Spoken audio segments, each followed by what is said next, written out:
monitoring adolescent patients during growth phase is a very important thing because there's never a normal time when there should be asymmetrical posture in a child, meaning one shoulder higher than the other, one waist different than the other, the rib cage looking different from one side to the other. There's never a normal time for that to happening.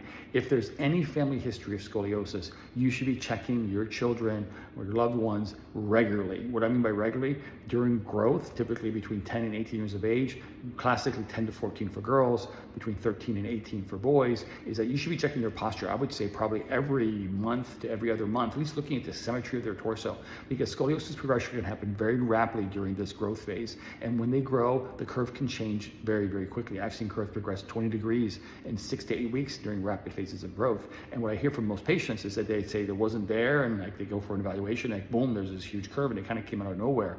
And, you know, it's typically they get noticed when they're in, like during the summer, when they're wearing bathing suits or wearing tops or something like that, or they're, you know, they can actually see the body.